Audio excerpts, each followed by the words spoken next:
Hello ladies and gentlemen, and welcome to an episode of Career Mode. Now, one of the huge teams that is in my Champions League group, and it's probably the toughest team, is in fact Juventus. Now, my record against Juventus is completely unknown. I don't think I've ever played them in this game before. Maybe once I have, but I really just can't remember how well I did. So, yeah, I'm up against Juventus, and they have an awesome squad. There's no doubt about it. They've got a really nice team, and they've got some great players. Juventus are a squad that I actually really admire. They play some great football, and overall just a solid team. So knowing that, I actually put out a pretty strong squad, the strongest that I had at the time. As you can see, Sturridge is now an 89 rated player. He's moved up from an 88, and he's doing really well. It'll be interesting to see if he does reach a 90 rated player.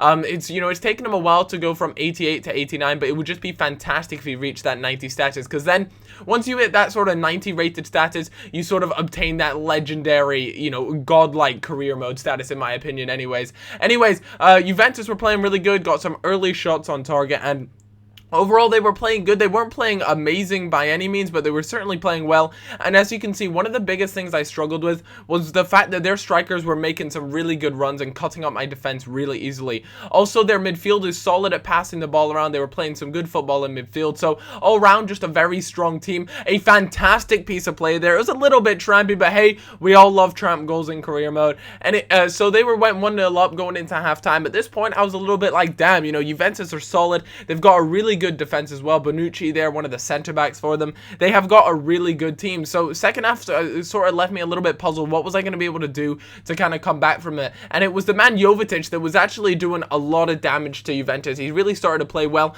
Started to play a lot down that left wing. His roulette and his chop-ins were really doing the business. A great little step over maneuver there, and that really doesn't tend to work too well against the CPU. One of the things I have to tell you guys is skill moves against the computer never work as well as they do online. Admittedly, roulettes and the simple ones, even cutbacks, they tend to work pretty well, but I have to admit, don't use skill moves like you would online, because it simply won't work nearly as well. Anyways, like I said, that was the equalizer, and from then on we were playing really well. Sturridge there unfortunately didn't manage to get a shot off, but oh my god, Buffon was just wrecking face. I think that was Buffon who they were playing. Either way, their goalkeeper was absolutely unreal, making some crucial saves. And to be honest with you, I feel as though I definitely should have been winning this game by far, but Buffon was there to save the day. As you can see, Munay in there and Asaidi were really low on fitness, so I needed to make some substitutions. Brought on Steven Gerrard. I know he hasn't been getting a lot of game time, and I apologize for that, but you have to admit, I have got some quality players that kind of deserve a starting spot ahead of him. But when he has the opportunity, I will bring him on. And as you can see, I brought him on for this game. It was a little bit towards the end, but still, it was important. I didn't suffer from any injuries, and it ended up being a 1-1 game, a stalemate. So that means, we both get a point out of that, which, it's okay. It was a home game as well, so I definitely feel as though it would have been nice to pick up a win, but I suppose that's being a little bit ambitious. Also, I think my next game is against Basel again. I think I've played all the teams in my group now, which is good. We're doing all right so far, but I know for a fact Juventus are going to be a team that I'm going to be challenging for that first place spot in my group. Once that game was over, though, we had another game coming up, and it was definitely important that I produced, good games day in, day out, and it was going to be against Arsenal. Arsenal are a team that, they play pretty good football. I've definitely felt as though I've been able to deal with them quite a bit recently, but I get this message from Lucas Leiva pretty much saying he hates the food, he hates the culture. So what he's trying to tell me is he doesn't enjoy fish and chips. Who the hell doesn't enjoy a good fish and chips? And he's just not enjoying it here. He doesn't like the culture, so he's obviously not a big drinker, and he doesn't enjoy singing football songs down the street. But yeah, so Lucas Leiva is definitely not enjoying his time at the club at the moment. It doesn't seem as though it's anything to do with me. Like he said, it's nothing personal, so we'll just have to wait and see how it all, see how it all is, really. I'm not entirely sure what I plan on doing with him in the next transfer window. I may end up having to sell him if he wants to leave. There's no doubt about it. Mvia is a quality defensive mid, and for me is definitely the starting defensive mid. He is really solid. But at the moment, I decided to play Lucas Leiva just to see if maybe if I played him in this game, his happiness or his morale, I should say, will slowly go up. I'm not entirely sure or sold that will be the case, but I thought I might as well give it a go.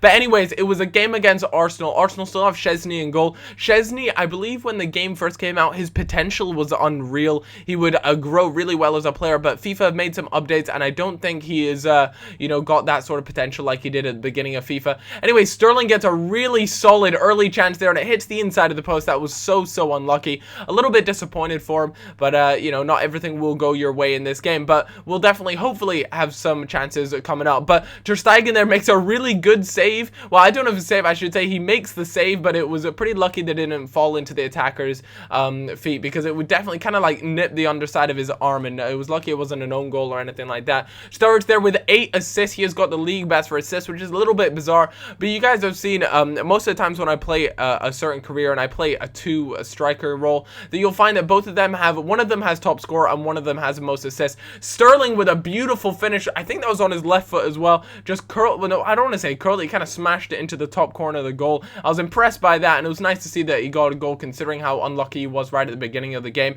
Munay in there makes a really nice run inside, kind of holds the ball up, making sure that we had some attacking options. Sturridge with his insane pace and dribbling ability just skips past the defender and fires one into the back of the net in the 17th minute as well. That was a really strong start. 2-0 up. We were playing some good football. And more importantly, we were getting chances. That's what we need against Arsenal. And Jovetic there, unfortunately, doesn't manage to bury that one. The amount of times I've cut inside there and it's just gone past the post has been unreal. But, you know, we're 2-0 up. I'm not exactly sweating it about it. But Arsenal, there were no doubt, they were certainly piling some more pressure on as the game went on. They certainly got their foot into the game. And that's what I was a little bit nervous around, because 2-0 up really isn't as much as I'd like it to be. But a great ball played through to Sturridge, and he had broken free here. And we all know what happens when that happens.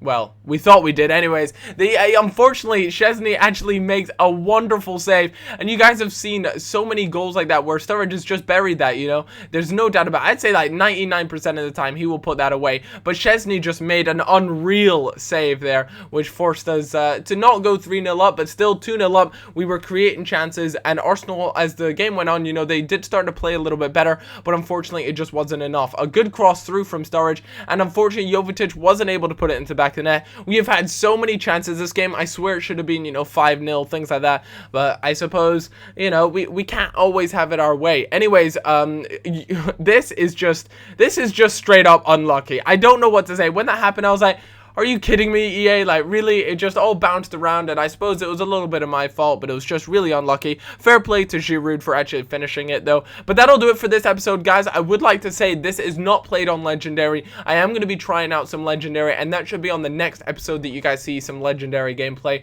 Until then, guys, I'll catch you in a bit. Bye-bye.